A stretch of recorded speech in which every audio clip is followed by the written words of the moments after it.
ready to go. I never know how to start these things. I was just like, I'm nervous for the first 5 minutes or so. Well, I'll match you there.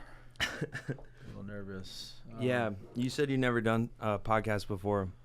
No, first one. Honored. Thanks for your help, dude.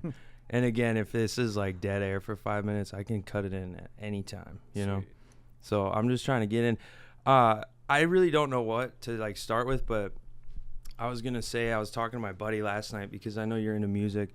Yeah. And he was asking about just art in general, because we were talking comedy and we were talking music. And he was saying, do you think that seclusion helps an artist's art, or do you think they need exposure? Because I said it was kind of a balance. Like, I think that it's best to go find your voice and make it authentic to you in seclusion. But if you're secluded for too long, then it kind of starts to get a little abstract and like maybe not digestible by normal people. Could not agree more. Yeah. Like, that was my experience. Is like, I definitely made a point to, I picked a house out in the middle of nowhere. I didn't have any neighbors. I didn't have any company. I blacked out the windows, and I didn't just spend like time there. I spent like a decade. Holy shit. And it was really, I think, one of the best things that I could have ever done, not even really realizing what I was doing. I was just sort of not embarrassed, but like nervous. And like, I was too nervous to really sing in front of other people, or like write music or songs in front of other people, or show anybody anything I had. So I was kind of just doing it to have like no crowd while I was figuring it all out. Yeah, that's how I felt too. Yeah. Especially because all art is the same, I feel like. But for doing stand up, it was like, I was talking to Michelle about it. It's like when I first started. Okay, because I'm kind of rambling, but the second part of my buddy's question was like, do you think trauma and like hard times makes art better? Yeah. And sure. and I said it definitely can, because it adds character, right? Yeah. But I was talking to her, and I said when I first started stand up, I tried to stay away from my own personal trauma and everything because I wasn't very good at it yet. Right. So it's like, if I'm trying to get better, I would rather save those for down the line, to when I'm actually capable of using it, you know? Like, that's if you were a painter, it's like start with a few colors and then go into the little way more interesting colors, or like complicated colors, dig you know? Deep. Yeah. And because I didn't want to start there, and then one day if I get better, it's like I'm returning in the same like energy as when it was shitty, you know? For sure. Because it takes a long time to get good at something. 1,000%. I don't even think I had any trauma. I'm not trying to like, get into it too much. Well, no, not even that. It's just, I'm not trying to like gloat, but I had a great childhood. And I had a great upbringing, a great family. So I didn't really have like any trauma, if I'm being completely honest. But I thought, well, I kind of need to create some trauma. Right? Yeah. And so like when I was 18, I was like, well, first of all, let me go to where, Google. All right, where was the blues invented? All right, let me go there. And so I did. And where is that? Like, Delta, right? The Delta, Mississippi. And then there's the Rock and Roll Highway. It goes from, up to Nashville through Memphis and all that. And so I thought, well, I still want to get my degree as like a fail-safe, right? Because I don't want to be a fucking dropout and just, or let's say music doesn't work out and then I don't have anything to fall back on. So then there was a university that's like 45 minutes from the Delta. My buddies happened to be going up there. It all just seemed to kind of fall in line. But when I was there, I was like, man, I don't know.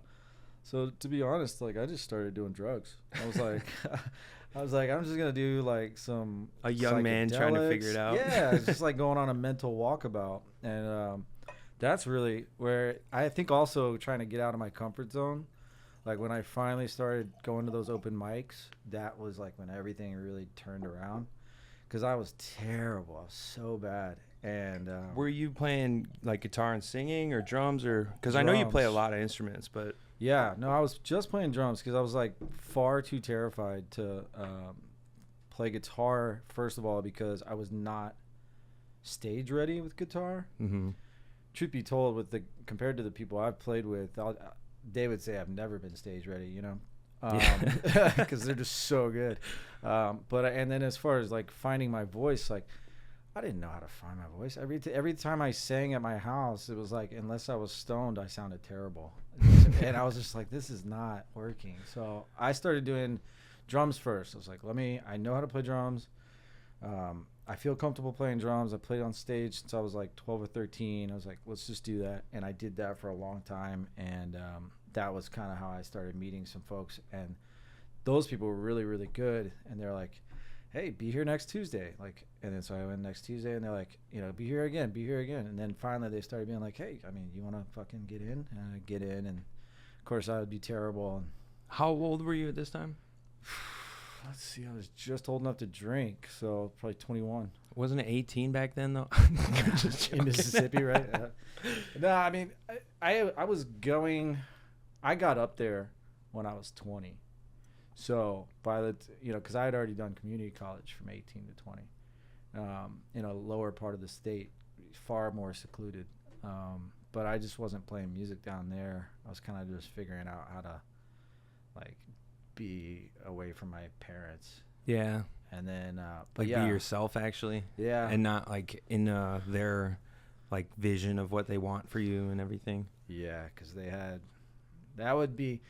that's not trauma, but yeah, at the time I thought it was trauma, them just wanting me to be this, I don't know, poster fucking kid, and I just couldn't do it, Well, dude, honestly, that's why I feel very fortunate, which sounds fucked up, but I don't have parents to appease, like it's sad. It's like your God dying, but it's hard to deal with. But the way like I was able to get through it was like, well, that was what I focused on for the first like all of my life, was like, I just want to make them proud. Right. And so you're focused on like, I just want to show them that I was like worth it to go through all that effort of having and raising a kid.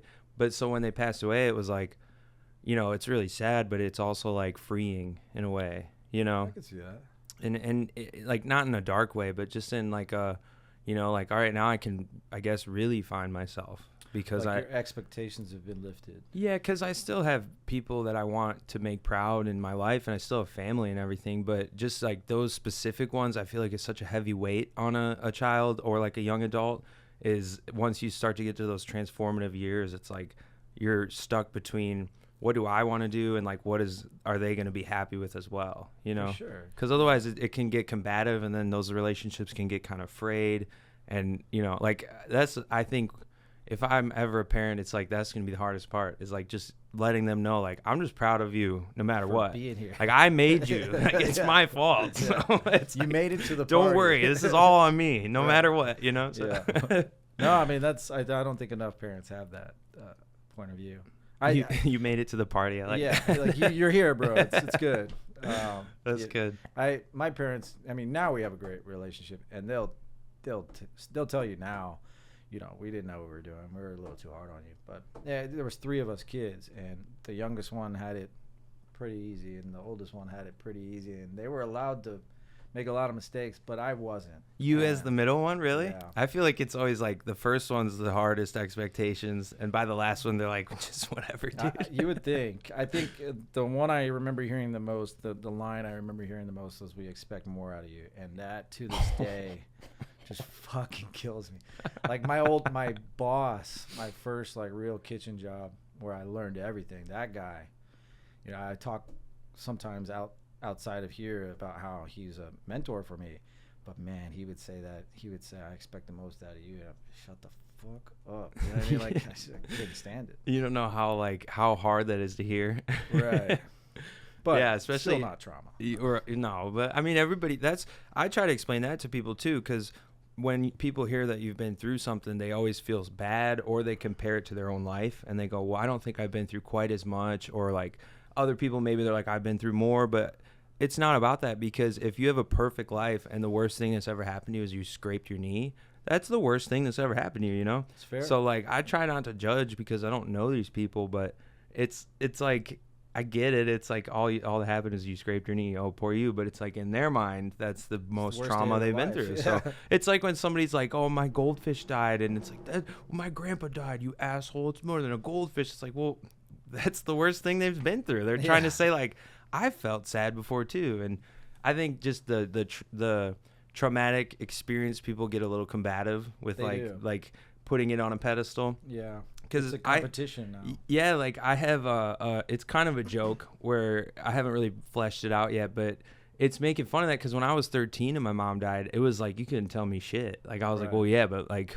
my mom died, you know? Right. And people were kids, so they were kind of like, yeah, if his mom died. And when I got older, yeah, and so like I was like 18 and it was psychedelics, like mushrooms, where it was like, you know, I don't know how to put it, but it wasn't that I don't matter, but it was like there's more to life than that trauma. But it was also like the way life works is only forward. So if this thing is irreversible, am I going to cling to this for the rest of my life and be sad about it and like basically essentially ruin my life? Yeah. Or am I going to just have to just move forward?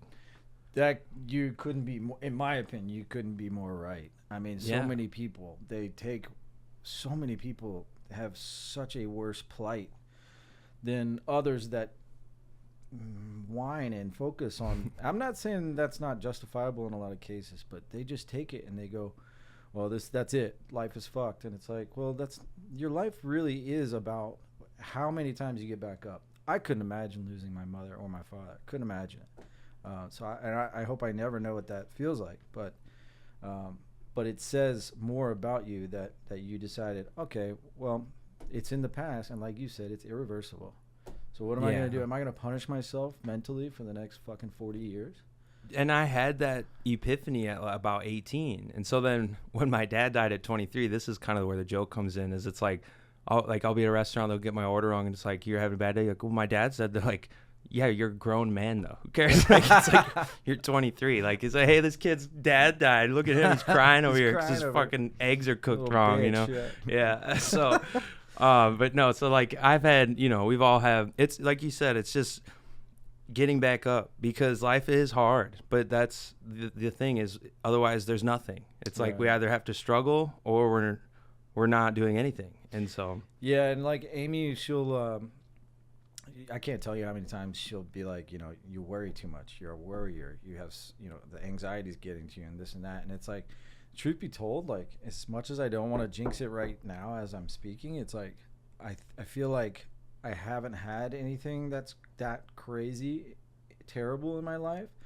So it's just like, for me, it's this worry of this anxiety of, it's right around the corner. It's just has yet to happen, and I don't know if I'm going to be able to deal with it. So even though I'm sitting here and I'm being a preacher right now, who knows, man? I don't know if I'm going to be able to pick myself up from that. It's just, I think worrying, it comes from more awareness. And I'm not saying it's healthy or whatever, but I think just like I in my experience, I have a lot of family members who we all worry, like we're just worrisome people. Right. And some of them justify it because they're like, well, if you've had what happened to you, but it's just like, I'm a worrywart, but I've been a lot better recently, like past X amount of years about it, because there's a time to worry for sure. And then there's a time where you're just getting in your own head. 1,000%. Like back in the day when I was a kid in Iowa, it's like smoking weed in a car, you know, I was freaking out the whole time because it's like we're in the jungle right now, like there's lions, we're gonna get eaten.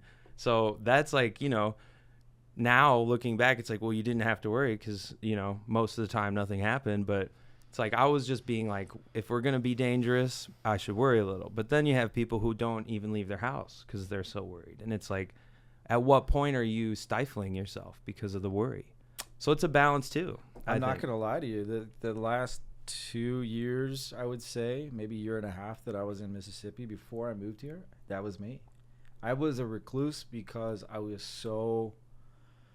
I had gone through like this terrible, terrible breakup that, you know, I thought like ruined me, and I thought just ruined everything. And then shortly after that...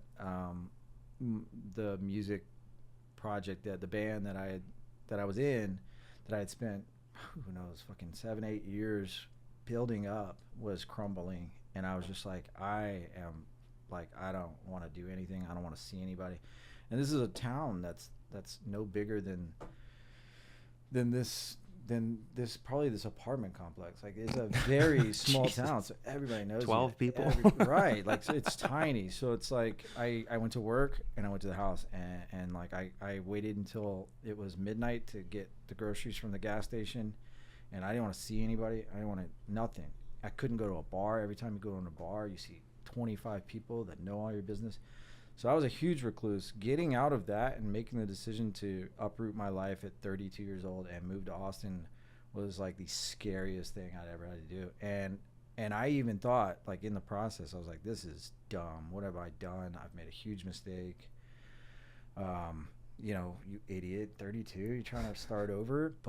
And it ended up being the best thing that's ever happened to me, because I met my wife and I met some wonderful people, and I expanded what was possible for my career, if you want to call it, and that opened up doors to what I'm now working on as a future. And so it's like I heard something maybe like 2 months ago. It was I don't even know where I fucking heard it. Instagram, who knows? But it was some guru asshole, and he was like, which I hate those, but he said something pretty profound, and he said, yesterday, it's done. It doesn't exist. Tomorrow is a mystery. All you got is today, Yeah. And I realized, I was like, in that moment, I was like, I already fucking knew that, but I needed somebody to say it so that I would just kick myself and be like, stop fucking worrying, man. You might not wake up tomorrow. Like, do whatever the fuck you want to do. Oh, yeah, because, again, like I said, it's definitely a balance, but that's the thing, is nothing's guaranteed.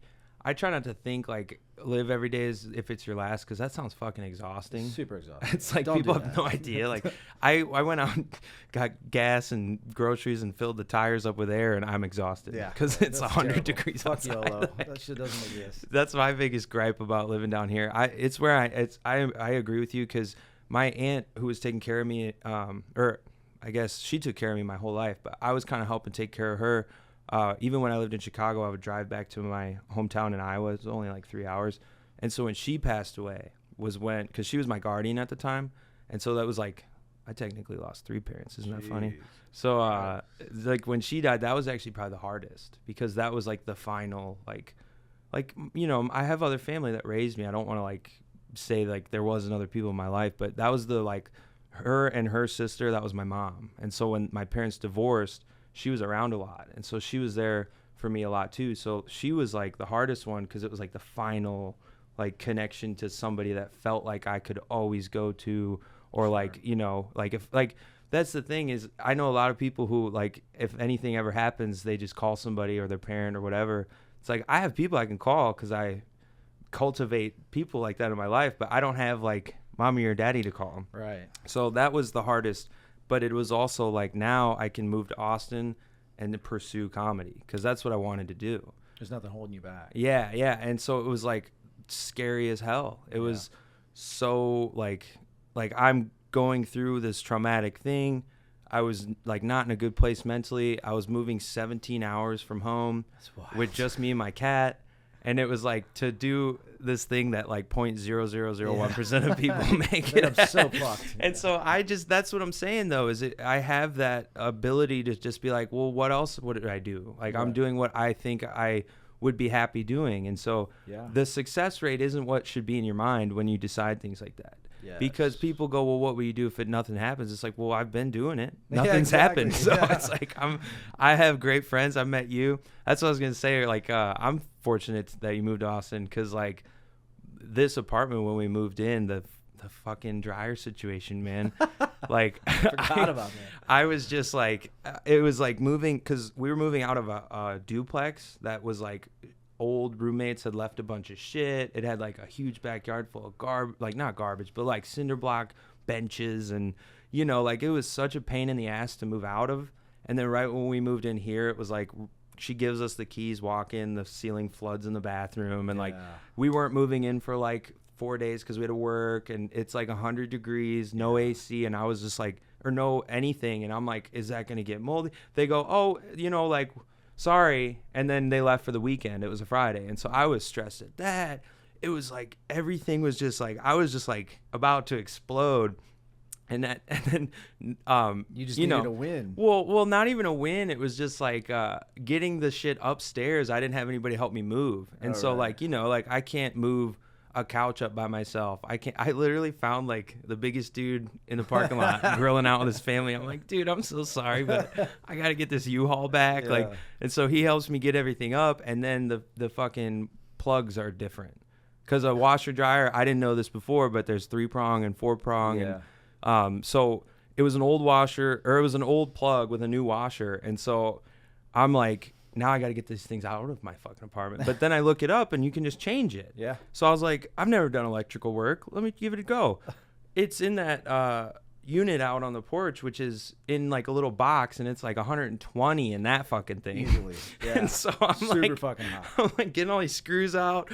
It's like it's an old rented one that was supplied, and then like the company left it or whatever. Right. So like the screws are wrong, they're missing. Yeah. And I have no idea what I'm doing, and I'm just worried that as soon as I got it in, I didn't think I did it right, but it worked. But I was like, God forbid she goes to do laundry. And you know what I mean? Yeah. Like I was just and, like dies. I don't. Yeah. So I was like, I don't want these even in here anymore. So that I call you, and you're like, yeah.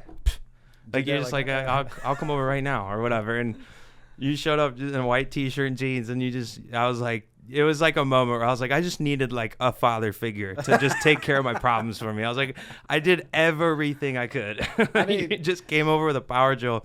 Bam, bam. The two biggest stresses at that moment was my washer dryer and my table, and you fixed them both. And that's the whole reason this apartment got put together. Otherwise, it would probably still look like boxes, and we would fight a lot more and everything. I can't tell you how many times I've been through that exact, and you're like, bro, is this a sign that I shouldn't be doing this? You know, it's just like everything. Yeah. It falls apart. It breaks. It doesn't work. The fucking deposit, they didn't get it because they lost the money order or whatever. Mm-hmm. So many things, or this is broken or that's broken. You don't.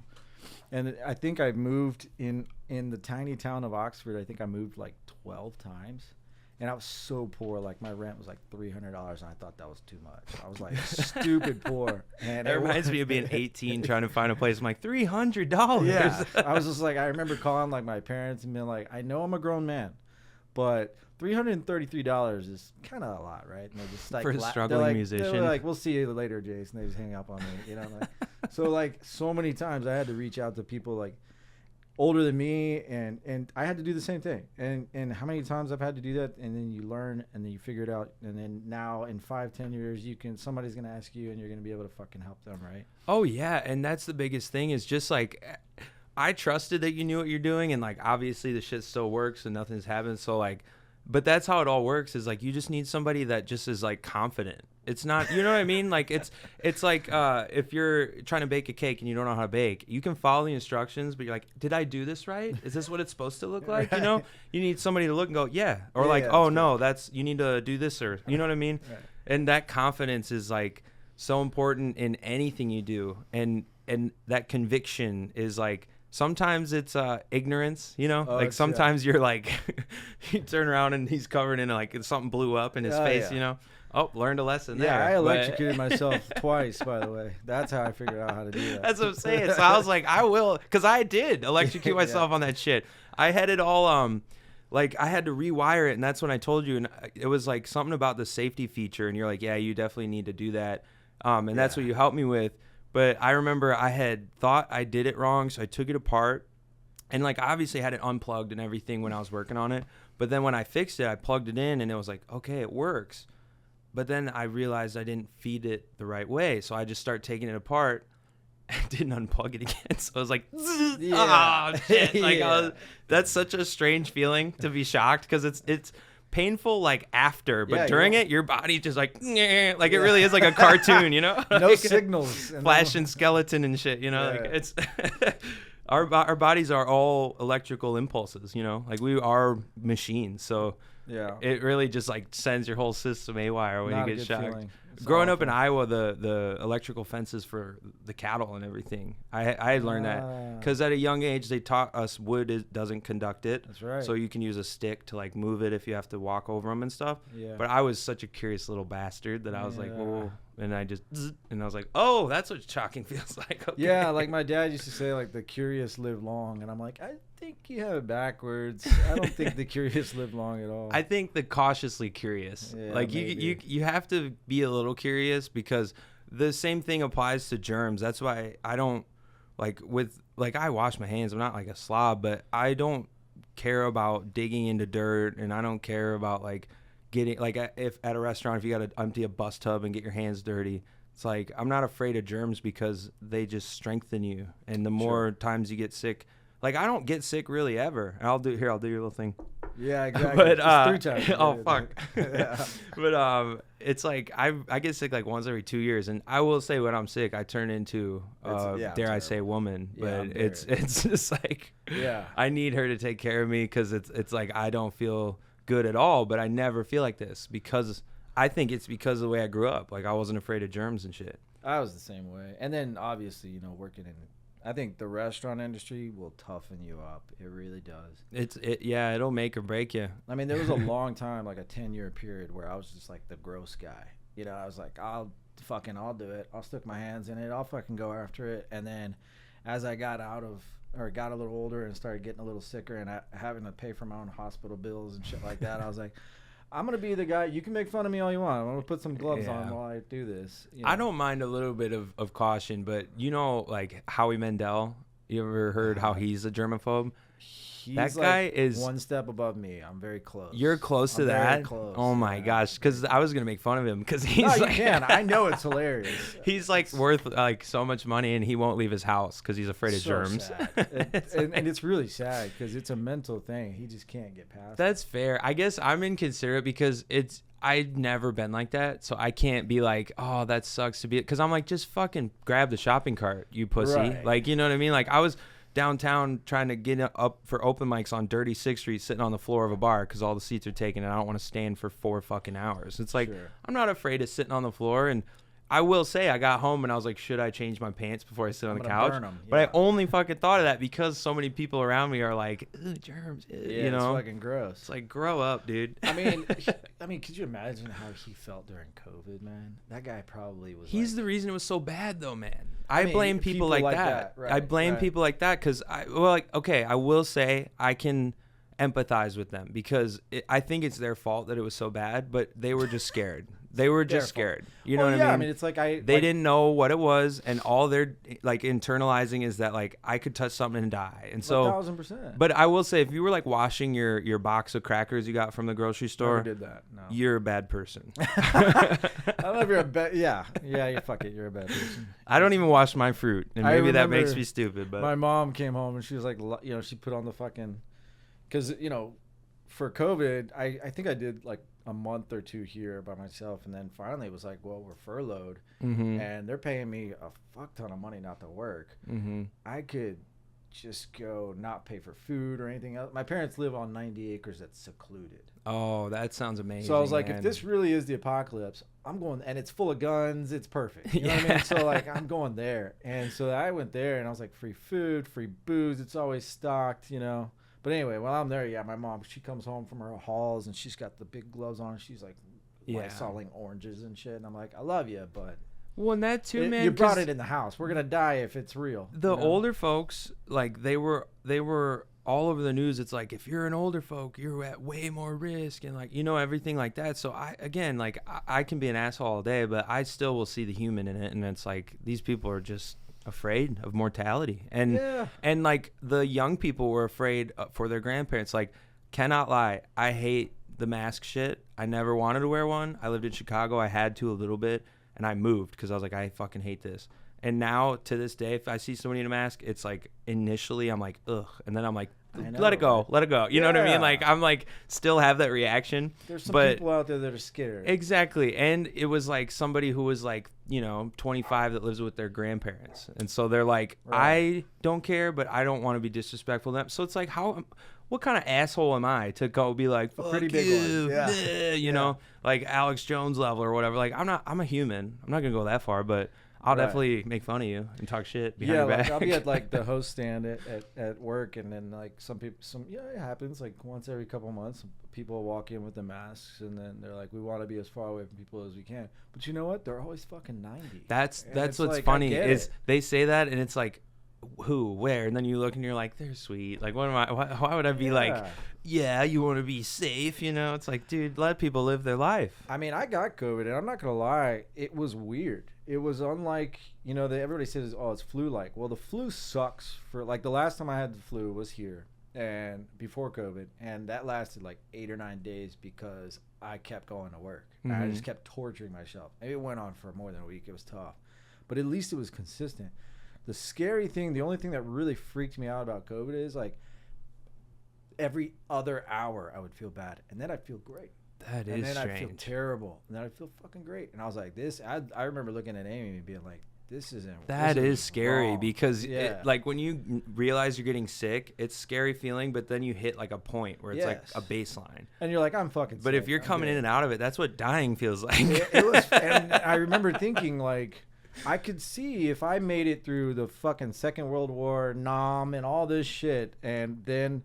Never seen a global pandemic. Some goddamn penguin's gonna take me out. Hell no. Yeah. You know? And then now I'm 90, and Amy and I have been together for 50 years.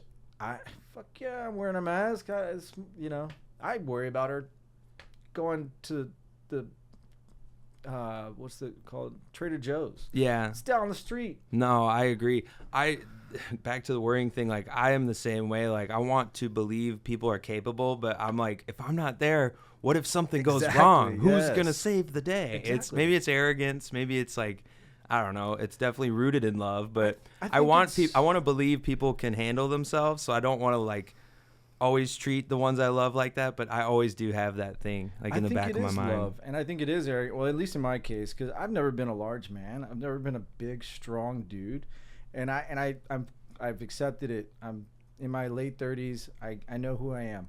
But I finally have somebody in my life who I'm a big, strong man to. Mm-hmm. And by God, I'm there to protect her. Yeah. Even if it's something that, like, I'm fucked, at least I'm going to try. Yeah. And that's what it really is. It's like, even, like you just said it, like, if I'm not there and she's, like, driving somewhere, she's like, I'm going 15 miles an hour. It's a quarter of a mile away. I'm like, drive safe. Yeah, for real. Like I'll look at her and I'm just like, please just like look around, you know, like just like I need you, you know, like for my solace. Yes. Like I'm not gonna say, you know, I all of my buddies and acquaintances have been married and or divorced and then remarried or whatever. So I was like the last, and I can't tell you how many times I got advice that was like, you finally just get to not worry anymore, bro. And like, she does her, I do me. I go out with the boys. She goes out. The more time I'm away from her, the more fucking free time I have away from her, the better. And now I'm like, now that I'm married, I'm like, either A, you guys are just a bunch of shit fucking husbands, or B, like you're lying. Like, or I'm just fucking weird. Because I am terrified all the time. No, I get it, dude. Because I'm never gonna be like a controlling person where I want to dictate things. But it's like I want somebody to be able to go out and enjoy themselves without me. Yeah. And I'm never like I have to be there. Like I fucking don't want to be there most of the time. Oh, 1,000%. I'm like, you go do that. That sounds great. I'm got other shit to do. But it is always like a thing where I'm like, but I just wish I could be there. I wish I could just like send a bodyguard, just watch her all night. But it's like she'll be fine, dude. You know, it just comes from the worry. It all comes back to the worry. And I think it's a human thing to worry. People talk shit about it. Like, good for you. You don't fucking worry. Wonder what that's like. I've worried my whole goddamn life. All the time. I've had anxiety since a young fucking age. Yeah. And so I envy people I see where I'm like, you never get anxious. Like, that sounds like amazing. Yeah. Because I feel like anxiety is this constant, just like suffocating veil. And I've gotten a lot better about it. Like, I'm really good at it now. But it still lingers because it's just how I am as a person. And so meeting people that are not, I'm like, dude, you're a superhero. Like, you have superpowers. You know, it made me kind of put me at ease. It's like maybe like Xanax. No, I'm just kidding. So like that's the thing is like because I did so many barbiturates when I was younger, I am totally against not other people. By all means, my wife has it. Go for it. I'm against me getting a prescription to Xanax, the drug that I abused so intensely for half a decade. That's fair. I can't do it. I grew up around a lot of it, and so I saw people ruin. Like, I saw people crash multiple cars within like months of each other. Yeah. And it was still just like they still crashed a car again like a month later. And it's like terrible. you just see people with Xanax ruin their life. Like back in Iowa, there wasn't too many crazy drug problems. Like there was meth, there was heroin, there was things like that, but mostly like the kids, it was like Xanax and 100%. Adderall or like Klonopin and shit like that. And when you're a kid, you don't you're just living life. You're a kid, and so these kids would get addicted to Xanax because it's very addictive. I was super addicted. And then it's just like a rabbit hole. It just spirals, and then you start drinking while you're on it. You don't remember your life even, and like I feel bad, but like we used to like kind of like laugh about the people who would be like addicted to Xanax, which sounds terrible to say, but it was just like, like what the fuck are you doing? Like you're like always doing crazy, shady shit, getting in trouble, ruining your shit, ruining relationships. And they're just like always trying to get a bar, always trying to get one of those blue little fucking footballs. That's what they would call them. And so I never really fucked with it. Like I tried it a couple times just to try it. And I remember being like, I love this because I don't have anxiety. Like it was like, I get why people like this. It feels amazing. But I was like, it just changes you. It makes you a different person. It did. I think I never really got clean until, well, first of all, that guy I told you I considered a mentor. So until I started working for him, and he pretty much made me. But also until he pretty much made me quit doing drugs. But I never had anxiety until I quit doing drugs. Like I was like, fine, life was good. I don't have a problem. It's awesome. Let me go to jail a few times here and there. It's crash my cars. It's like I'm good. I don't know what you guys are talking about. I'm good. Yeah. And then let me crash my car here. Dude, I had some formative years there that I should probably have not made it. And I mean, there's many stories. But yeah, working for that guy and him being like, "Aren't you ready to take yourself seriously? Like you're a piece of shit." And hearing it from him too probably was like, you noticed? Like, fuck. Like, and then, he was like, well, I've been through the same thing. And I was about your age when I decided, and he always used the phrase, when I decided to start taking myself seriously. And that really hit me. And then I'll never forget, it wasn't even Xanax. It was Oxycontin when we went into, I never bought Xanax or Oxy from a dealer. I always just got it from my friend group. And then finally we like stopped band practice, and the guitarist was like, actually he just hit me up like, you guys want to go? I'm like, yeah, fuck it. We go out to the middle of this fucking like abandoned used to be crops field, and this fucking Mercedes pulls up with it, and the guy that gets out is an attorney, a local attorney, and he's selling Oxy to like fucking 22-year-olds. He's probably the only one that can get it. And I think that shit's hard to get, right? This is corrupt. Like, this is bad. And then like that was pretty much, I was like, I think I should stop this. But anyway, crazy, that's when I got sober or clean, if you want to call it. That's when the anxiety started, because I wasn't like fucking altered anymore, and I started raw dogging life, and I was like, life is scary. Like, this is some scary shit. Especially when you have things to mitigate that anxiety, because we all have our things. Like, people who drink caffeine every morning will judge somebody else for drinking every night, and it's like you're using something that alters your cognition. They're very different, but like they're all things that like our brains are like little computers that we feed data, and so when you take a substance that alters that, that's all the same to me. You know what I mean? 1,000%. Like, I guess I will say water doesn't really do that because we need it. Food doesn't really do that. We need it. But sugar does. Some people's drug is sugar. Sodas. Yeah. And so I just think that it's so shitty to judge somebody else, because we all have our thing. Like, there's nobody who's like, I just drink water and I eat carrots. You know, like, there's no one like that. No. And if they are, like, they're fucking weird. Go live in your fucking glass castle, you know? For sure. But like, come on. I mean, it just depends on what drug are you comfortable sharing with your peers, or sharing that you do it. We're in a structured society. Like, we don't live in the jungle. We don't, we have structures in place that are regulated by a system. And so in that system, there's going to be intoxicants. And in intoxicants, there's going to be people who do illegal drugs. There's going to be people who do legal drugs, like nicotine, caffeine, alcohol. God. And so like, everybody does stuff. No judgment on what you do. But the problem comes when it affects you, how you're treating yourself and how you're treating others. 1,000%. Because some people I know drink all the time, and they're the best all the time.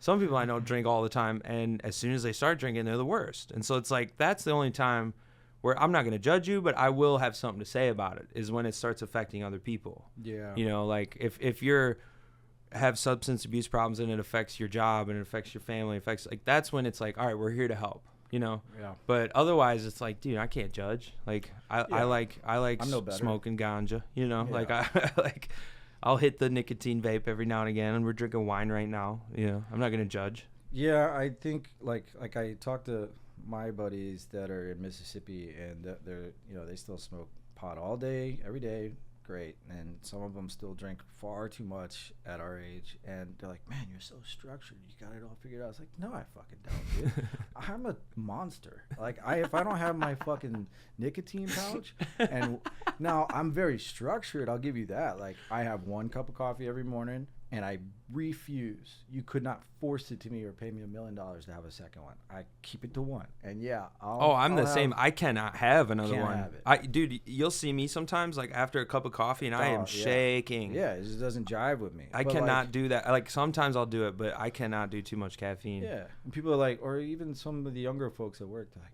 man, you just got to figure it out. I'm like, no, the fuck I don't, dude. Not at all. And I know people that do have it figured out, and that's what I'm shooting for, but I'm probably never going to be there. It's all about, like, because nobody's ever going to have it figured out, you know, unless you're like Jay-Z or something, where you're in charge of the world. You can do whatever you want. Everybody loves you. Like, yeah, there's very few people who have it figured out, so no one should feel bad.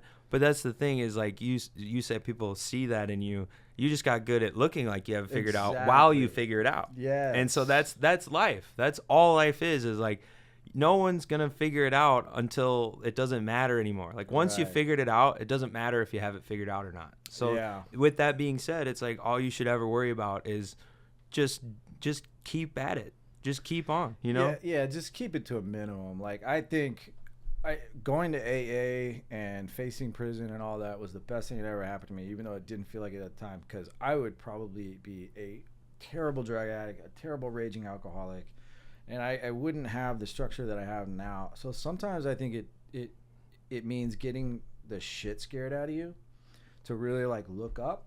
Sometimes it's loss. It's unfortunate. And there's some people that are just like, I'm done, but yeah, they get tired of it. As long as you can get it to where it's just somewhat structured and it doesn't bleed over into your professional life or your relationship, fucking yippee, man. Have fun. When the scared feeling, I think, is a good point, because I know people who have fucked up in the biggest ways their whole lives, but they had so much structure behind them that they never felt like they really fucked up.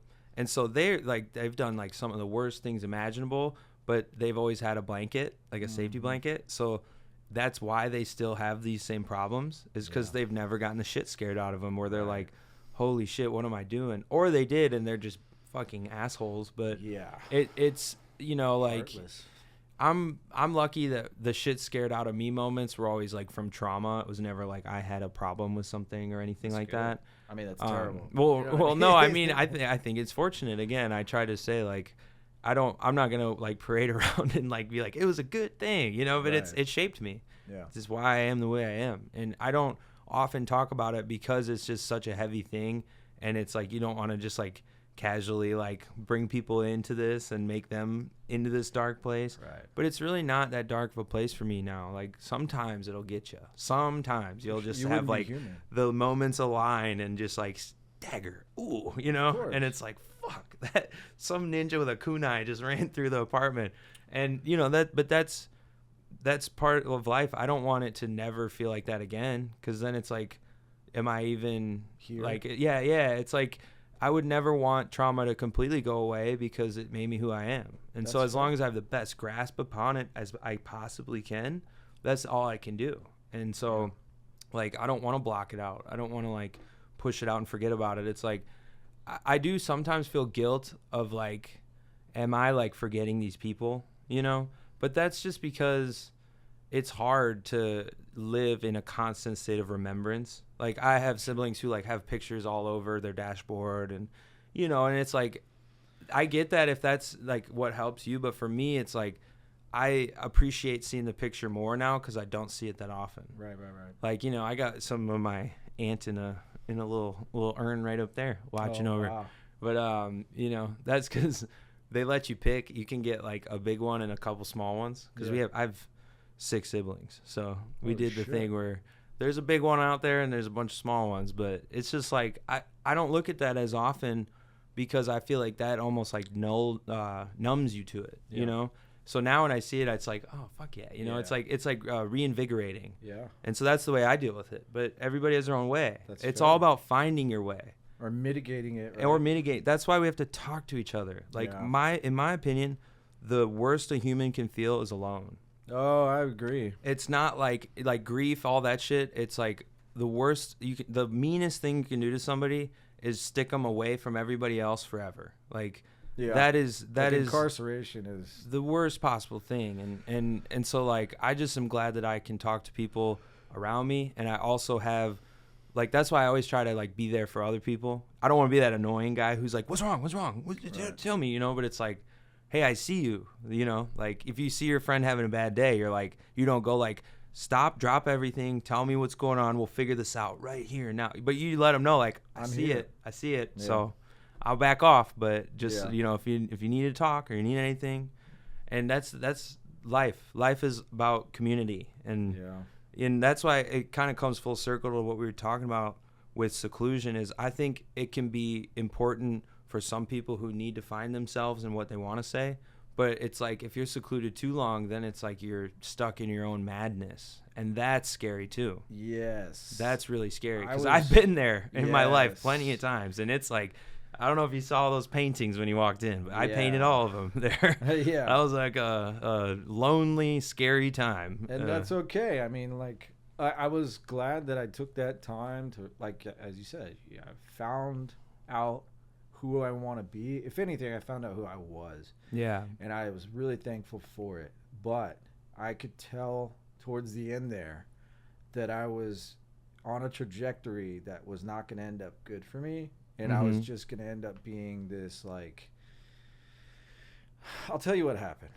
And I cannot make this up. This was crazy. It was like something in a movie. But I had this, like I said, the last, like, 2 years I was there, I had this routine. And that routine was to keep me safe. And by safe, I mean a recluse. It was to keep me guarded from everybody else because I just couldn't have the conversation of how lonely I was or how sad I was. Or it was like a big box stuffing at the seams, and you're like, I don't want to explode on anybody. Yeah, it was a lot of shame. It was like I'm drinking myself to sleep every single night. Like it was bad.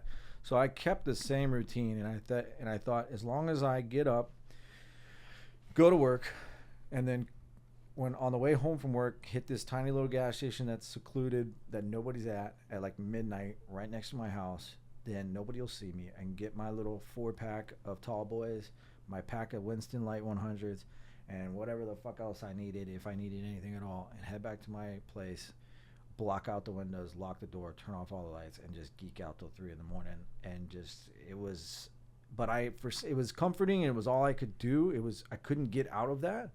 But I also knew that, like, it was bad, but I just couldn't get out of it. And the ruts, they're the hardest. In the rut. They're the hard, and that's what I was kind of trying to say is, like, sometimes people in a rut, how the hell do you expect somebody to get out of a rut themselves, you know? It's an eye-opener. It's like, so I had started talking to my boss, and I was like, I feel like I'm in Groundhog's Day, man. Like, it's just the same shit. And he's like, you like, break out, do something weird. I'm like, I can't. Like, he understood. He knew me better than anybody, even unfortunately more than my family and my friends at that time. I spent all my time with him, and he had just gone through a traumatic experience losing his son, and so he was kind of in the same boat. We were sort of in the same rut, and both just like, I remember, like, it was like, just laugh to keep from crying, man. Just laugh to keep from crying. So you just constantly like, haha, make these like puns and these jokes, and you put on this persona when you're at work, because as soon as you walk out of that door and get into your house, it was like this. It was sad. But after we had that conversation, I go to the same gas station. It's midnight. Nobody's ever there. It's always me. It's the same attendant. They always have my smoke sitting right there because they know they're going to wait for me to go get my 211 4-pack of Tall Boys. Same thing every night. They know not even to talk to me. I'm in the same button down every. They don't go like, "Hey, what's up, man? How you doing?" They just know. I've been doing this 2 years, and then for some reason, when I walk in, I don't see anybody. I don't see a car in the parking lot. I'm always the only one. Nobody's in there. I walk back to the end to get my 4-pack out, and as I turn around to walk towards the counter, there's another customer at the counter. And I'm kind of limping on my knee. This knee was kind of like bothering me because I was like running around this restaurant for a long time. You told me you used to work like 110 hours weeks or something. It's insane. Not that much, but a lot. Yeah, there's somebody there. And they're kind of hobbling on the same knee while they stand there. And from the back, they look like me if I was like 75. Like, I couldn't see the front of them, but the back and everything. Just the vibe. It looked like me. It looked like the back of my head, same hair color, same build, same height. They had a 4-pack of 211 tall boys in this hand. And as they finish paying and they turn, I see in this hand they got the same Winston Light World 100s. And I just stopped. And I looked and I watched them go out, and then they just went off to this way and disappeared. And I remember thinking in that moment, I was like, that's fucking me if I don't get the fuck out of this town. Yeah. I'm going to be doing the same fucking thing 50 years later, broken down, old, and beaten. I got to leave. And I fucking made a decision. I went to my boss the next day. I said, I'm going. And that was it. Crazy. And I did. And my life just took off from there. Moving here. That's crazy. Opened up everything. And so I don't know, and I swear to God I cannot make that up, and it still freaks me out to this day. But I feel like if not for that, I would still be there. Yeah. And it's like every once in a while, I don't know what I believe in, to be honest, but something sent somebody there. For that, and it was great. It actually, you told me this once, and it blew my mind because I think I always talk with my buddies about it. We always talk about reality as like this quantum thing where it's just like there's this mathematical nature to it, and there is these like messages and everything's connected. But it was one day at work down here, this girl came in and I was like, I know you. Like in my head, I'm like, I know her. And then somebody else was friends with her, and sure enough, it's this girl that I met in my hometown of Iowa, and she was at the place I work here in Austin. And I told you about it, and you were like, well, that tells you you're where you should be. You know, that tells you you're right where you should be. Exactly. And I was like, that made so much sense, because it's like I always try to pay attention to the signs of the universe. And when you can have this like crazy mathematical odds of a thing happen, sure, they're going to happen no matter what. But they happen all the fucking time. They do. Like when I lived in Chicago, it was like a Thursday, and we didn't go out, let alone we went to like a suburb. Like we went way outside of the city to this random fucking karaoke bar because my roommate's buddy lived out there, and he was taking us to this bar. And it's like 1:30 in the morning. We're drunk at this point, and it's packed, and I'm walking through, and this guy, he like steps in front of me, and like it's dark, and he's like smiling at me weird, and I'm like, oh great. Like I'm like, this guy's being weird. Like I'm about to have to fucking deal with this. And he's like steps in front of me, and I'm like, oh no. And he's like, you know, and then I just like all of a sudden realize it's this guy who I met when I worked in my hometown in Dubuque at the Lift. He was a regular there because he was like an artist in town for work, because they used to hire all these painters to paint murals on all the old buildings. Oh, right, yeah. And so he was there for like a couple months, and then back to wherever the fuck he went. Never saw him again. Like a year later, I'm at this random bar, and it's Chicago, and it's a suburb of Chicago. So there's probably like literally 10,000 other places we could be. And it's like, why was I here at this moment for this guy to recognize? Like, I have a piece of art he gave me that he made on a napkin when I was bartending, and he's like, yo, keep this. So, like, I don't even know the guy's name anymore. But it's like, just the fact that I ran into him again, and it was like, what the fuck, you know? And I get it. Math means that shit will happen. But whenever it does, it's like eerily special. Like, it's like there is some tingly feeling of like, this is supernatural, you know? I think probability alone suggests that it won't happen. Well, that's what I'm saying. That's what I'm saying. It's like if probability says it's like a crazy odds, some people are going to have that shit happen. Like some people win the lottery, you know? Right. But like if you like buy a ticket because of a feeling and it happens to win the lottery, that's what it feels like. You know, it's like something goes like, hey, buy a lottery ticket today, and I never buy lottery tickets, and then you win. It's like that's what it feels like. Yeah. It's not just like I won the lottery. It's like I wasn't even going to buy a ticket. Right. Because I always I have a joke like that too, where it's like I always pray to win the lottery. Like it's like fuck, that'd be great. I just wish I could win the lottery, but I never buy a ticket. So it's like I'm praying for something that I'm not actually capable of having. And like, you know what I mean? God forbid, like the universe just sends a guy who sticks a ticket in my pocket. Yeah, but, or like you know what I mean? Forrest Gump's on your shoe, right? Yeah. Like, oh, that's a great movie, man. This is funny. I love movies, and like I don't want to badmouth that movie because it was my favorite movie for a very long time. It's but wonderful. It was only my favorite movie because my mom and I used to watch it whenever it would come on TV. And so, like, you know, it was like nostalgic and reminiscent. Sure. So it's not my favorite movie anymore, but it's a great fucking movie. It's People amazing. shit on it all the time, and it's like, how could you shit on that? yeah, it's like that movie is just like That'd solid. be like shitting on like Radio. Or like, or like, I used to joke. Remember the Titans. These are feel good, great movies. My brother and I used to joke about Radio when we were in elementary school. He would go, "My name's Radio. I run real fast." That's not funny, man. We were kids. It's fine. Yeah, I think I need it. So this book here, have you ever read this? No. So it's funny that you have that. I was actually thinking earlier when I sat down. I love the movie, and I didn't know it was. I should have known it was a book already, you know, because most great movies are, but not even like a week ago, on social media, I saw this guy pop up, and he was like, reviews books, and he's like, I'm going to be honest, like the best book I've ever read, and he pulls that up, and he's like, it's so much better than the film. Well, the thing about it that's special is Cormac McCarthy wrote the book as like a screenplay. So it's a book, he's an author, but he wrote it to be like a movie. So they do make great books and movies all the time, but like he wrote it as like if it was a movie. And so then they took it, and it's the Coen brothers. So like obviously they're insanely talented.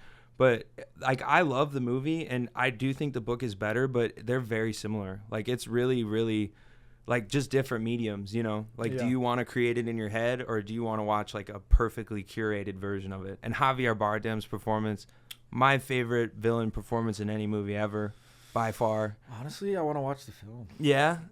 Like you should borrow that and read it if you care to. But I get roasted so often. So my sister's a librarian. Yeah. And so you can imagine. Like, she probably is like, why would you ever watch the movie? My sister will take 500-page books, and I'm not exaggerating to like make her sound intelligent. She'll read it in like a half a day. Like it's like insane, superhuman shit. And like Amy didn't believe me either until like she met her, and then she saw it. She's like, that's fucking.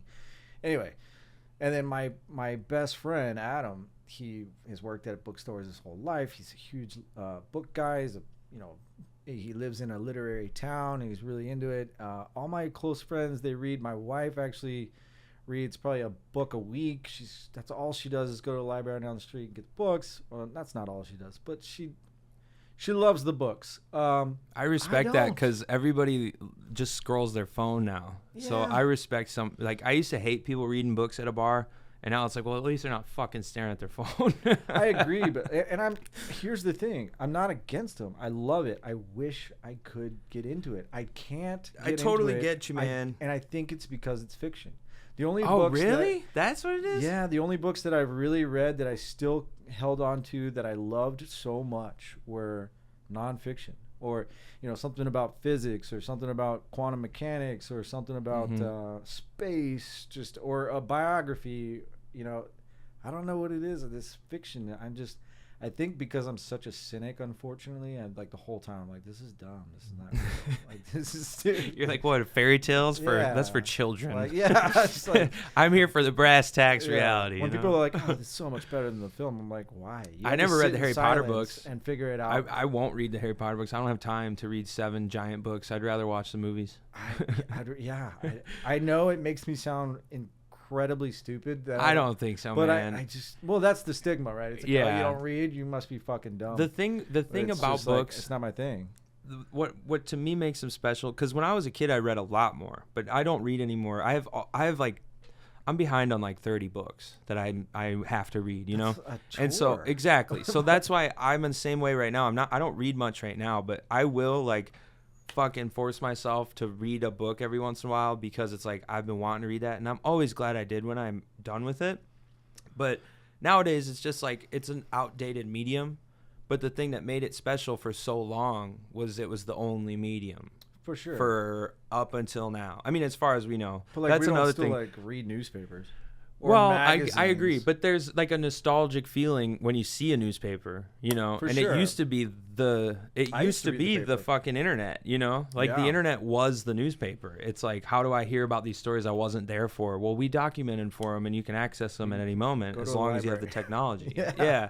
And so I think it's funny how people always talk about history like they fucking were there. It's like, we don't know, like dude. they're holier than Like, now. yeah, it's like, as far as we know, who's the oldest person alive right now? That's who can talk about history. Right. That's it, you know, because, well, you go 500 years ago, they did this. Like, what if it was the aliens from the Tom Cruise movie walking around 500 years ago? How the fuck would we know? We weren't there. See, that's interesting. I love all that. Like dinosaurs, they're like, this is what they look like. How do we know? What if they're like hot pink or like checkered or something? You know, they're like, yeah, well, this is exactly what it looked like. Here's an accurate depiction. I'm like, no the idea. fact that you put accurate in there, you're no different than a weather person. They're like, well, scientists like reverse engineer. It's like a billion years ago. Did it show? Did they have a color imprint? It's like they say one little note sets off the whole symphony if it's wrong. You know, so it's like, I get it that I'm not denying science. You know, but it's like.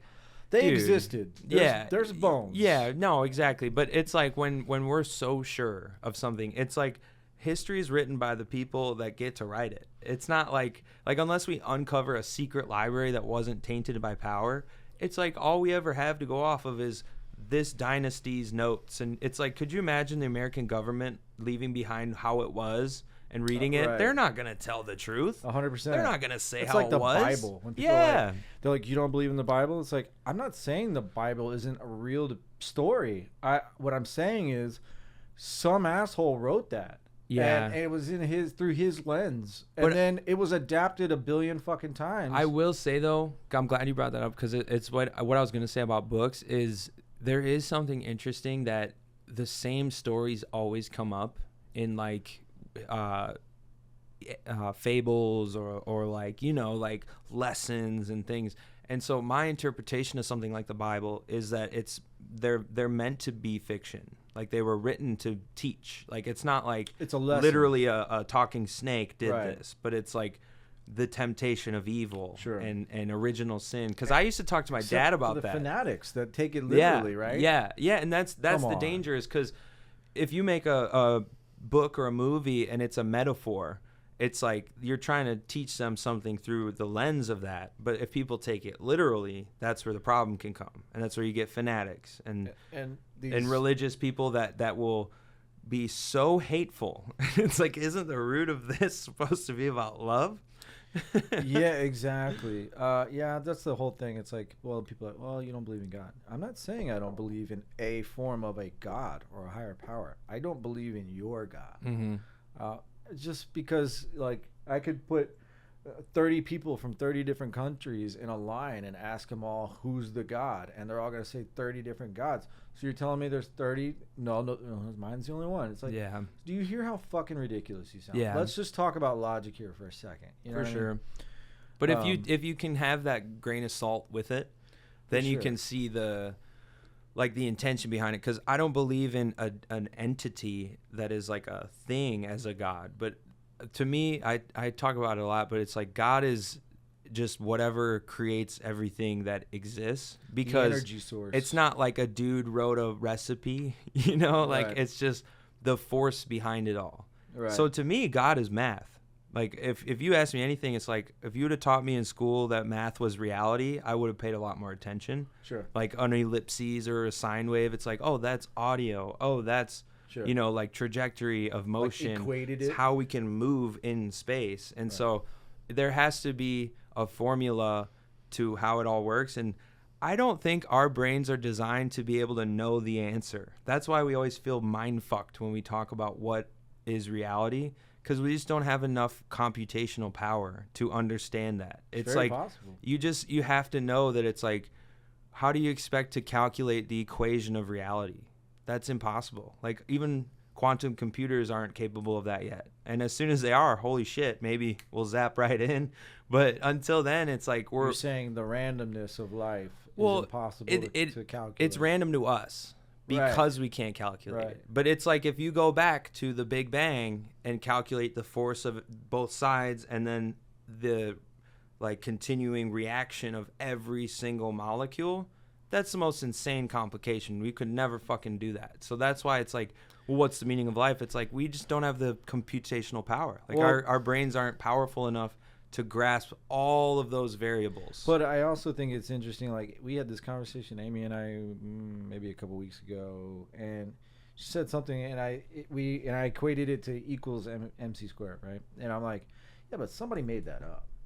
Like he was just people have observed things happening, and they go, well, and they think about it. They spend their life's work thinking about why and how, and then they have to explain it. Well, in order to explain it, they got to make up some symbols. You have to define something. Yeah, and so he made up E. He made up M and C, or he just assigned value to it, like E for energy. So and energy is measurable. I never really thought about it like that. Yeah. Like the only difference between it be something existing and something not is some fucking asshole made it up. Dude, that's what I told. So I got in an argument with one of my best friends when we were younger because we were talking about disease and like mental illness and mental health. And I wasn't saying that like people don't have these problems, but somebody goes, oh, that guy's schizophrenic. So therefore like, you have to judge everything based off of this thing that we assigned to him. And it's like, but we made up the idea of schizophrenia. Yeah. So like, yes, there are like triggers that are similar and we start to put them in the same group and then we learn about them and we go, oh, it's kind of this, but it's not like schizophrenia exists. We just created the idea of that's what that is. Cause we were talking about autism too. Yeah. And like autism too, like, obviously there's people who are like physically affected from it, but like somebody who has like slight autism, it's like, oh, they have autism, like therefore they're not as capable or whatever. It's like, no, they're just different. Like their brain just works different, and the current societal system set up doesn't or does cater to it, you know? Right. So like, yeah, I totally agree. It's like all these words, all these terms, we made it up. They're language itself is created. Right. It's time. Oh, yeah. I love it. I could go down a rabbit hole. I think I just did too many psychedelics when I was younger, but at the same time, I don't. Like, I just thought about it. We made it all up. Yeah. We made it up. It's just an explanation of how this moves to how we get through the day. Yeah. The day we made up. Well, we made it all up. If you want to get really fucking heady, that's what I think makes our current version of reality work. And it's like what I was talking about earlier. Time moves forward in our dimension. Right. But if you think about higher dimensions, because we say there's about 11 stable dimensions. Right. And that means the last one's time. And that means that, well, no, they all exist in the same space. Right. So when you have like psychedelic experiences, I associate that as like tapping into the higher dimension where they don't have time as a variable because it's just all existing at once. Yeah. And so like that's obviously it's so difficult to grasp that, and it sounds crazy, but it's like that's what makes our 3D reality function, is that there's like an unchanging variable of continuity forward. For sure. Whereas if you're in a higher one, like they're just like they see the beginning, they see the end, they see right now, and it's all at the same time. It's all existing. And it's so, like that have you seen that show Dark Matter? Oh, I watched the first episode, but I don't really watch TV. It's all about that. And it's all about the superposition, about how all of these realities are existing all at the same time. And then if you take that, right, that theory, and you look at what David Koresh and all these people that have outspoken in front of Congress about extraterrestrials, and they're saying, they explicitly said, like, I'm not going to sit here and say they're extraterrestrial. I'm going to say they're interdimensional. Yeah. And that was like, I was like, fucking. I'm so thankful that it's now we're able to talk about it and people don't just go, oh yeah, you crazy kook. Yeah, it's like, no, the government is finally not able to hide fucking interdimensional shit anymore. Yeah, they're just over it. Yeah, they're like, all right, you have the internet. That's basically an interdimensional being. And so like, that's, dude, the AI shit and everything, that's why it's scary, is because the government usually doesn't tell us shit until like it's way outdated information. Right. So if they're telling us now, like, yeah, those are like, we don't know what those are, you know, those things flying around. It's like, well, they probably do now, but they're finally just saying we can't hide it anymore because there's a camera everywhere, 100%. Every day, all day. I love it. Yeah. I'm so into it. I'm into it too, and I'm not even afraid. I've always thought that there's way higher powers at work than this fucking government system of the U.S. I live in. So far, I've lived 37 years, and I hope I have 50 more.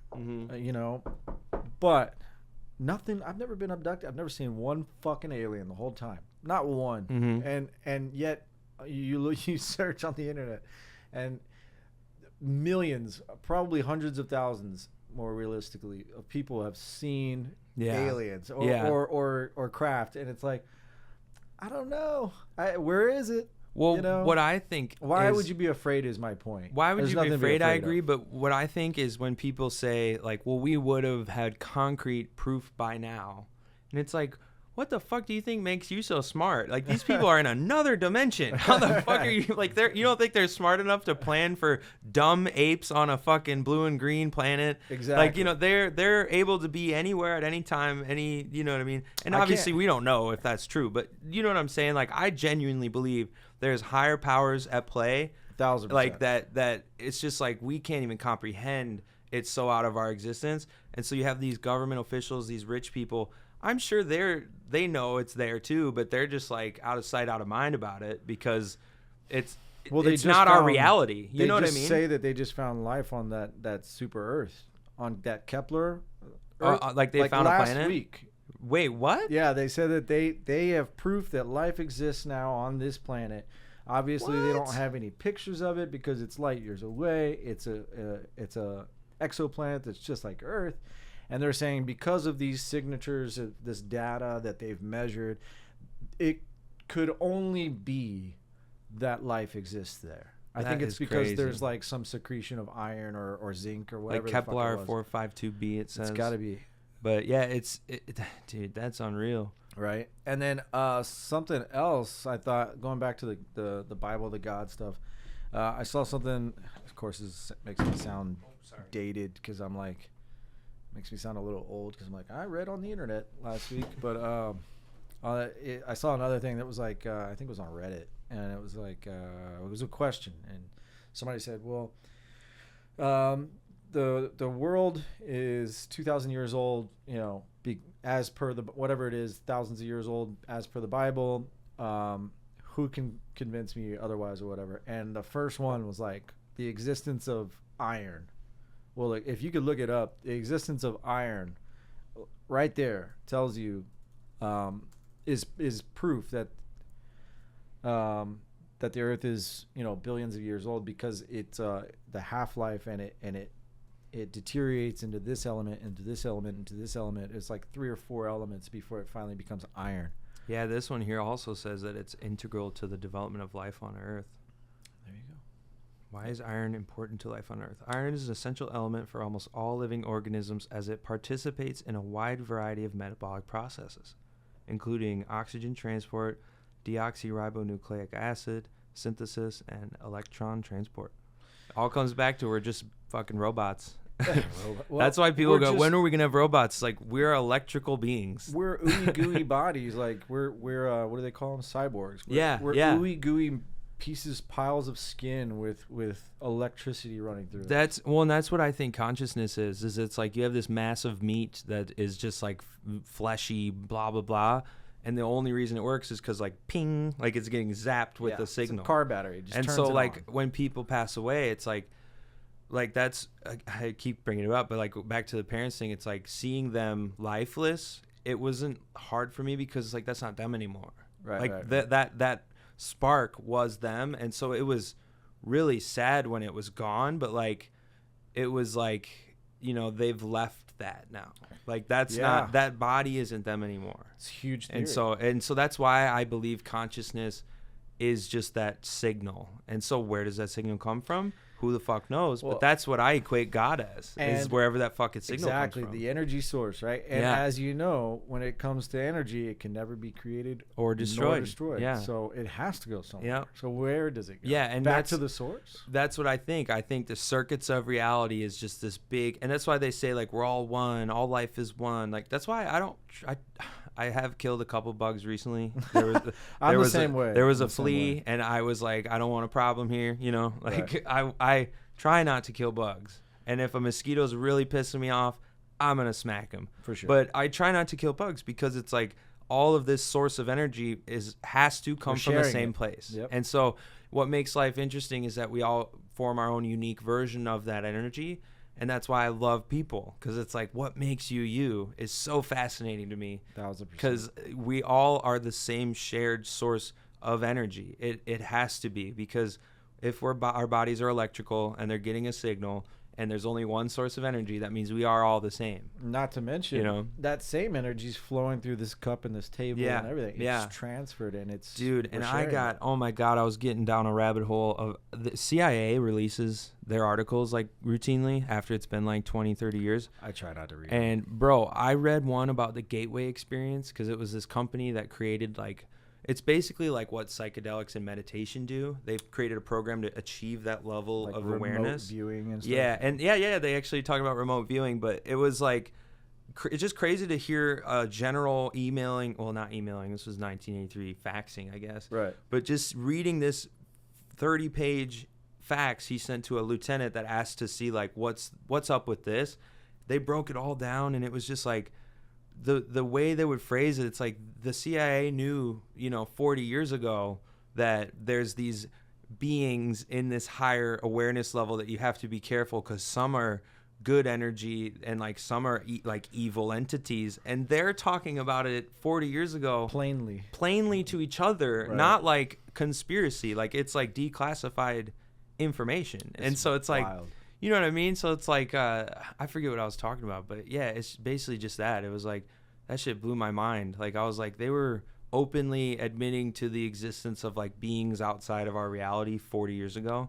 Yeah. And it's, I've always felt like I don't know, so I'm entertaining anything. Like, I'll entertain anything.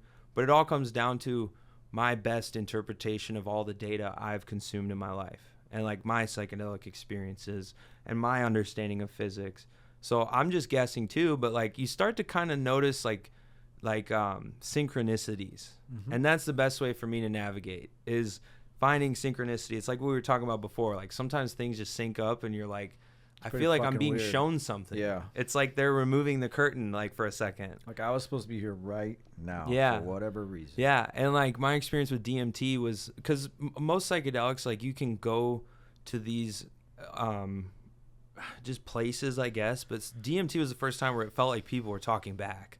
Like it felt like they were like the little beings that make reality work, and they were kind of like, like it's like you popped your head through the door. Yeah, and they're like, hey. yeah, they're looking at you crazy, like, right? Yeah, and they're like, that too. Yeah, yeah.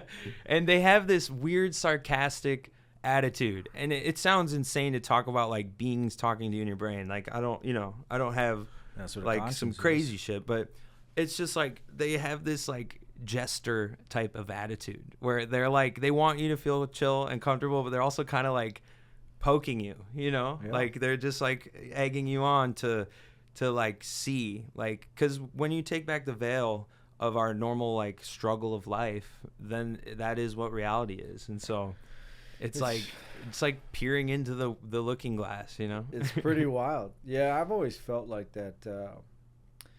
That is scary. I feel like some people are like it freaks them out, but I feel like there's like how do I describe it? Like a film, like a drape. Yeah, but like a filter, like a lens or something. Lens, yeah. And if you could just kind of see through it, or maybe you had special goggles or a special lens to see through it, we would all realize. Yeah. Well, that's like I see everything is like a tool, and like substances are tools, and that's why I look at them like that, because you don't need substances to be able to see the world purely. But those motherfuckers are like Buddhist monks who don't speak for 60 years, and then they're finally able to like achieve that higher awareness level. But that's why I love like psychedelics, because it's just like putting on the goggles. Yeah. Like if I eat some mushrooms and I go out in public, it's like you're looking at the world differently than normal. Differently. And they're all just these little tools, and so they shouldn't be abused, but they should be utilized. Like they're fucking here for us. I love it. I think and that's great. What makes it crazy is like, why are these certain things so specific to altering the way that we see things for the better? You know what I mean? Because if you have a bad trip, that can be very damaging. I've had one. And I've had many bad trips, and I think it makes me a stronger person. I think so, but I feel like I did it so much that I got to a point where I was like, might not come back from this next one. You know what I mean? Yeah. And I've met people. They're not friends of mine, but I've met them and been in smoking circles with them that you could tell that they're not ever going to come back. Yeah. And it freaked me out. And I had already been doing it for years after that, at that point. And I think I was like, maybe I'll do it some lower doses here. Oh, I've had times like that too when I was younger, is like, I'm going to back way off from this. Because this is a lot. This is almost too much for me to process right now. And it makes me feel uncomfortable and scared. Yeah. Yeah, my mother always, when we were kids, she would always tell us that, like, there was this guy that thought he was an orange. And he started having a bad trip, and he started peeling himself. And I think I've heard about that. I think it's like an old wives' tale, but maybe. And I just remember being like, "Ooh," like that's enough, you know? Because I've always had great. I mean, I only had one bad one. It was because I did entirely too much more than I should have ever been doing. But and it was accidental.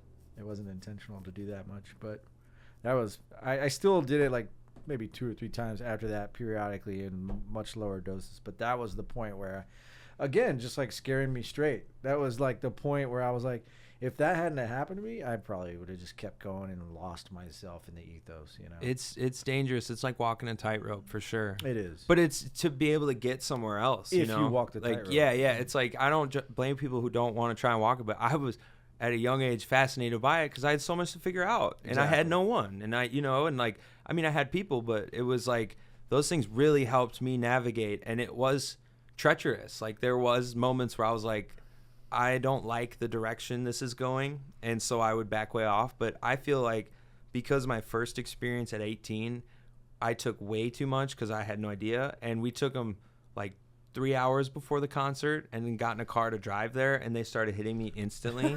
And it was 3.5 grams. So it was like, that was when I was like, I'm never going to stop. This will be forever. I'm never going to not see these things. And like when you can close your eyes and just like start flying through space and time, that was that ego death. That was like the first like, boom, like like they talk about that with psychedelics where you just like, it just like shatters your ego. And you realize and you come back to reality as like a better like, or at least more like better malleable person. And that was from the fear, like of like, holy fuck, what is this? What is going on right now? and I was in a car. Yeah. And so the driver was also on them. Oh, that's scary. I remember, so I'm fighting for my existence basically, coming in and out and in.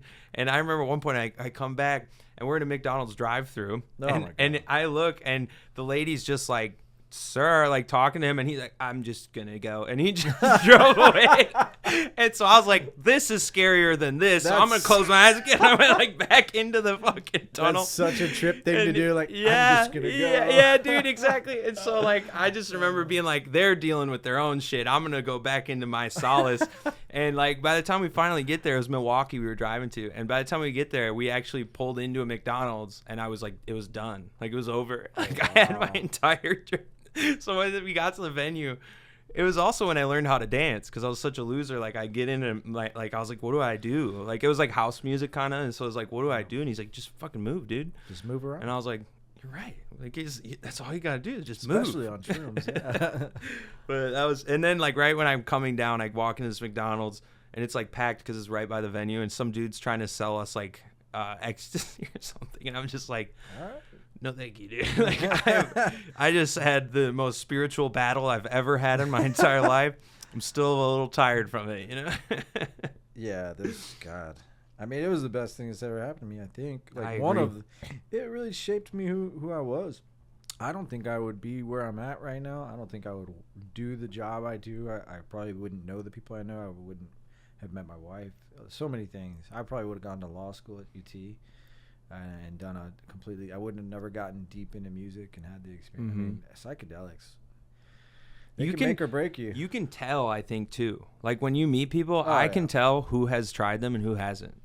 Like, and not with 100% accuracy, but like all the people I've met who I really fuck with have done shrooms. If that tells you anything, it's like any person I've ever met who's like had like psychedelic experiences, at least, let me say at least like good ones. Cause some people I've met have tried it like once, had a terrible bad trip, and they're like, fuck that shit, never again. Fair. But those people still have that like glimmer of like they kind of see the world, you know what I mean? There's like they know that there's more going on. Yeah exactly. They were too afraid of it. They're like, I don't want to peek behind that curtain again, but they know that there's a curtain now. And so like you can always tell. I can always tell when I meet people like I'm never like some people, I'm never surprised if somebody tells me they've tried it, because like if somebody didn't try them, I would know. Like I'm like I can tell right away. Like, and you can tell people who do them a bunch. So like, unfortunately, that's what I mean. There is a Those balance. Are the people that just don't come back. Yeah. And I've watched plenty of friends and people I know have that happen to them, and it really is sad. But I mean, I don't think there's anything wrong with it as long as they can still live their life. They're usually very docile people. Yeah. Which, you know I'm a docile person. I'm lazy as fuck, so it's like I can't judge them. Yeah. Some people just like, I knew this guy, he used to grow a bunch of cannabis for this Michigan like medicinal company. They're the people who invented the garlic strain of weed. It like tastes and smells like garlic. Oh, wow. And so he was just this really weird dude who was a recluse, lived by himself, had like a dog maybe, and never really saw people. And he would just get, stoned all day, watch movies, like care for the plants. And people really do kind of get like, they're different. Like not weird. I don't want to say weird but they just start like talking like how a plant would, or like, you know what I mean? Like they do communicate with these fucking plants because they are alive, and they almost start to like exist in the nature of like how a plant would. Yeah. And he used to say, I loved it, dude. He was like, you want to rot? Like, and it's like, what are you talking about? He's like he's just saying like just sitting around and do nothing for hours. Like, he's like, I'm gonna go rot in the living room, and like, what? I'm like, I like that, dude. It's like sometimes you gotta rot. Sometimes you gotta just fucking rot, Yeah, we had a guy. His name was Perry, and Perry unfortunately had severe epileptic seizures, and so bad, in fact, that he wasn't allowed to get a driver's license, and he wasn't allowed to keep a job. He wasn't allowed to leave the house. It was bad. Luckily. Well, I say luckily. I mean, that's really sad. But fortunately for his situation, his father was like an oil reserve specialist. So he made like $500,000 a year. I mean, he's a very, very wealthy guy. Very, very wealthy. And so he just said, fuck it. I'm going to get my son a house on the beach in Galveston and supply him with whatever he wants and just make sure he has the happiest life he can have. And so Perry is just fucking loaded and doesn't work and doesn't drive and lives in this cottage on the beach, and it's the back room is a shotgun house. The back room is lined in perfect, beautiful rows of hanging marijuana plants that he was growing, and he made shroom tea in the kitchen, and we just tripped in the living room all the time, and he made didgeridoos. He had like 12 didgeridoos, and we would sit in the backyard and play didgeridoos and trip on acid all the time. Because that vibration, cool. Those like didgeridoos, like they kind of get pigeonholed into like the like trippy, like, at least in America. I could never figure it out. He was You mean how to play it? Yes. He was so good at it. He was amazing at it. And he made them out of PVC pipe and the fire pit. And then he'd paint them. And I'd go back over there a couple days later and he'd have like 2 or 3 more painted. He's just shrooming out, making didgeridoos. And everybody loved him. He was a great guy. And so there would be 30 people over there all the time, every night, and people would be sitting around playing the didgeridoos, and I couldn't. And he was the best. Everybody wanted to be as good as Perry. This is all he ever fucking did. Yeah. I never learned how to play it. I mean, I would try every fucking time. I never got good at it. I'm definitely no expert, but yeah, it's. I could not do it. I never played like tuba or pipe wind instruments, stuff like that, but it really is tough to get the force out, and you have to get that perfect little. What do they call that? Like abasa or something. Yeah. And it's like half your mouth. Yeah, but didgeridoos are hard because it's such a like the length doesn't really matter, but it's that you have to be pushing out so much air into it in a precise way, and then how the hell are you supposed to breathe while you're doing that? So like it really is a tough instrument to learn. I've played them before. I don't play the didgeridoo, but I was Right. able to get that. You were like, able to get fucking, it? like, wow, you know.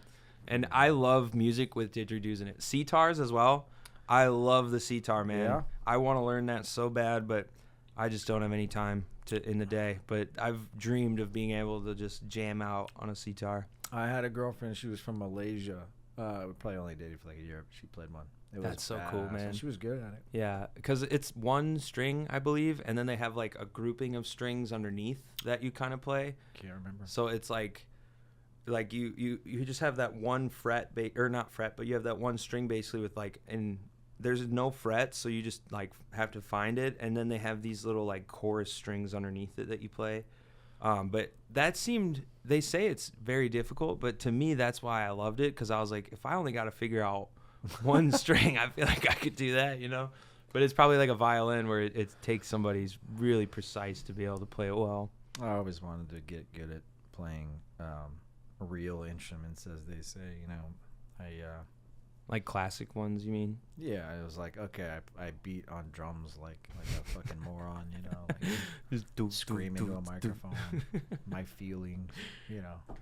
Well, I love the blues, man, and I know you know more about the blues than I do, but I always related to the blues because it's like you just get the respect or you don't. You know what I mean? Like people, Yeah. It doesn't matter if you're black, white, whatever. It's like if you have the blues in you, you have the blues in you. For sure. And I was really into Peter Green when I was younger, because it blew my mind. This dude who worked at a record shop, he was just like, Fleetwood Mac's first album is really bluesy, and because I was looking for blues albums, and I was like, Fleetwood Mac? Like, I was like, you mean like the chick band? And he was like, no, dude, like their first rendition, Peter Green's Fleetwood Mac, was an all British dude blues band. And I didn't know that. yeah, and so their first album is called Peter Green's Fleetwood Mac, and the name Fleetwood Mac actually comes from because they were all in the Yardbirds with like because you know the Yardbirds, right? Mm-hmm. Like Clapton was in it, all these crazy people were in it, and they were very successful, and these dudes were all in the Yardbirds, and so Peter Green was like, let's start our own band, and they were like, no, like they're like we're like, you know how hard it is to be a traveling musician and successful. So they're like, no, why would we do that? And he was like, I'll name it after you. So that's where you get John McVie and Mick Fleetwood. So it's Fleetwood Mac. I did not John know that. McVie and Mick Fleetwood. And so that's why they left, and they joined the band. And then I forget, they hired this really young guy to play guitar with them. And so like their early shit is just so fucking bluesy. It's insane. And it's just this like dude from Britain in the 60s, and blues originated here in America, and like, but they fell you know, in love with it over there. well, and they fell in love with it, but that's what I'm saying is like you can tell the ones who like really have it in them versus the ones who just want to have it in them. For sure. And so like Peter Green is respected, and he kind of went down the same route as Pink Floyd's lead guy. Oh my God, I can't fucking think of his name. Syd Barrett. So Syd Barrett started Pink Floyd, and he was not around by the time Dark Side came out. So their entire sound and their entire like movement, it was created by him, but he got way too into LSD and he lost his mind and he couldn't even perform, and he would just be like detuning his guitar on stage and like not playing, and they loved this guy, but they had to kick him out. He lost his mind to the LSD. Yeah. And so like they tried to help him with his solo albums, and I love his solo albums, like Madcap Laughs, great, but it's just like it's so hard to get into. It's weird, you know. Yeah. It's because this guy just went too heavy in the sauce, and that's what Peter Green did too. And so that's why Fleetwood Mac became Fleetwood Mac, because he lost his mind, couldn't play anymore in the band, and they had to replace him with more people. So then that's when they brought in Stevie Nicks, Lindsey Buckingham, and all of them. And I know that.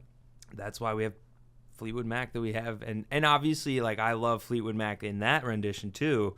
You know, Rumors is an insane album. Like, they're amazing. I'm not mad, but it's just like crazy how many people don't know, like, their first rendition of the band for like their first 3 albums was just straight up UK blues by some white boys. That's awesome. And Peter Green's a fucking badass, dude. And so like that's why I brought it up, is because you were a white boy in these, you know, like southern places where blues was blues, man, and they were like, what the fuck's he doing here? Yeah, I definitely ran into that for sure. I was really lucky. I think I don't know if it was because of all those open mics, and I just happened to meet some cool people that were really great and had connections.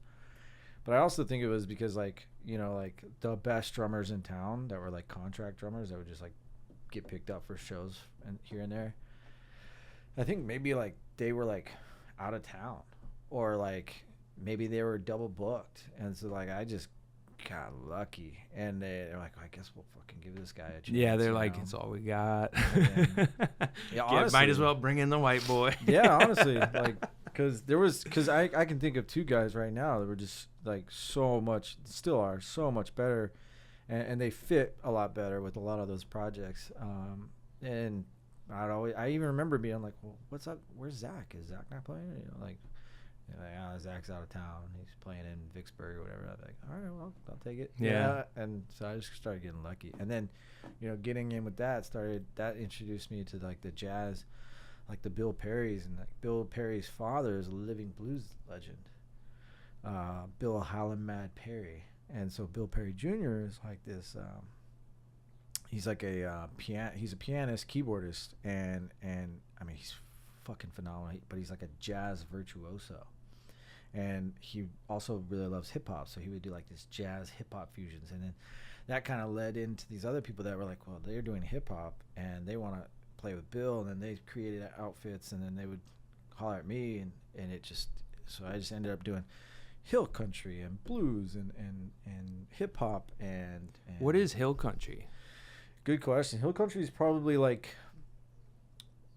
this is going to sound really weird, but the only way at the time I would have described it was like white blues. But like, instead of like draggy and slow and painful, and really gritty. It would be like sometimes a lot more upbeat and a little bit quicker tempo, and it's like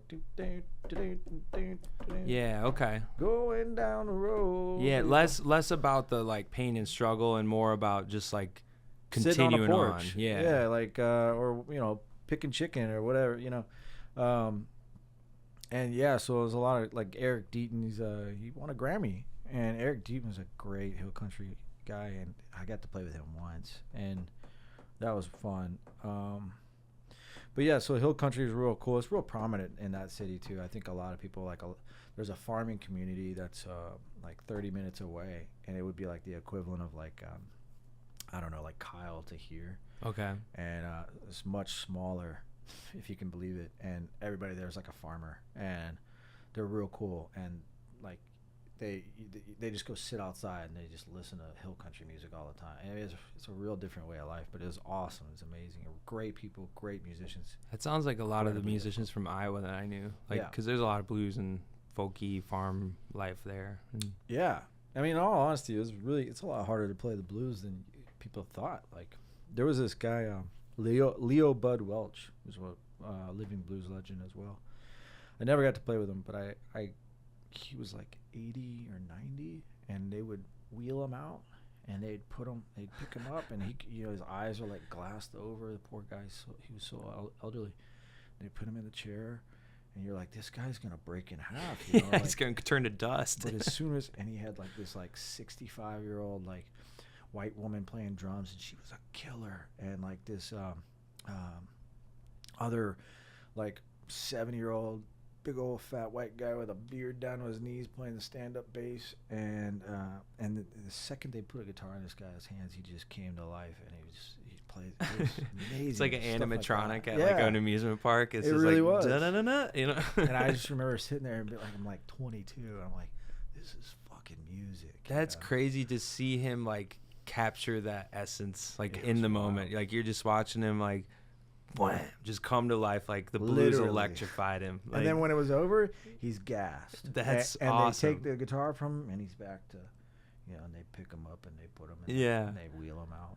It's like selling records. He he released a record that year. He's selling and releasing a new record in his like 80s. You know, it's Dude, crazy. and a blues musician like at 80 is pretty. It's wild. like 150 for like a normal person. Yeah, I was talking to there was this I want to say it's the Sunflower Festival down there in the Delta in Clarksdale, and Robert Plant played it the year I got to go, and he played with, I can't remember her name, and it was called like Joy something, and it was awful. Like his voice had gone to shit. He was not the Robert Plant from Led Zeppelin that we all remember. Dude, and I bet his voice is just fried. It was. I mean, to wail like that So bad. for 50 years, you know, like yeah. But I was there and I got to meet. I cannot remember that blues musician's voice, but it was guttural and it was like disgusting. What like you would Tom typically- Waits kind of. Yes, worse. Yeah. And I remember him Like talking Muddy to- Waters or yes. And I remember him. I'll never forget. I was getting like a corn dog or something and like a beer, and he's off to the right talking to like some fans, I guess. And he's saying, "You know what the secret is? Jack Daniels and orange juice, half and half." And I was like, "That's it, huh? Yeah. Jack Daniels and OJ." Like, wow. Get a little sugar to So gunk you it can up, bet you as know. soon as I got back to Oxford, I started half and half. You know, Yeah, equal parts. It That was sounds like a great drink, awful. honestly. It was terrible. Never worked for me. That sounds like I remember when I first started bartending like 10 years ago, I looked up how to make Martha Stewart's whiskey sour, and it was with I don't think she specifically said Jack Daniels, but it was like whiskey, lemon, a little orange juice. So I was drinking Martha Stewart sours. I was like, Martha. man. Now that's an old bird, isn't she? I really love her, man. I grew up watching her on the Food Network because we grew up watching the Food Network and shit, and it was really funny to me because like she was so talented and like respected, obviously, but she almost had this like meanness to her show, you know, like it was almost like, I know my cookies are the best, you know, like you're not gonna You be able to do what I do. morons. Yeah. And so she always had this like cold bitch about her, you know. Loved it. And then she fucking goes to jail for like insider tax trade or insider stocks or some shit. So it's like trading or something. she really is a tough bitch. She's like it's like a pit bull with lipstick or whatever, you know, whatever Sarah Palin said all those years ago. I just She's like saw a a hockey commercial mom. with her like last week. I can't even remember what it was for, but she's got that glint in her eye like, I've shanked motherfuckers. Yeah, You know dude, what I she mean? really does, man. And she hangs out with Snoop, so if Snoop respects you, you know, I'm sure that she's a cold bitch, you know. She's something. Could you imagine if that was your grandma? Oh man, I love that No woman. Christmas cards every year. She's always like this. She's like, yeah, you should pink it like that. You're all fucking idiots. And I'm better than you. Martha Stewart, bless her heart. Oh, Martha. Oh, Martha, man. Dude, I know you're a busy guy. I don't want to take up too much of your day. I've had a really great time here with you. I feel like Call it when you call it. I feel like I'm good to call it now. I don't want to pull too much out of you. Maybe you can come back soon and we can talk more. I'd like that. We've been going about almost 2 hours. Yeah. So It flew by. yeah, it really did, man. I had to keep getting up to fix that fucking camera, but Yeah, I have no idea what we talked about.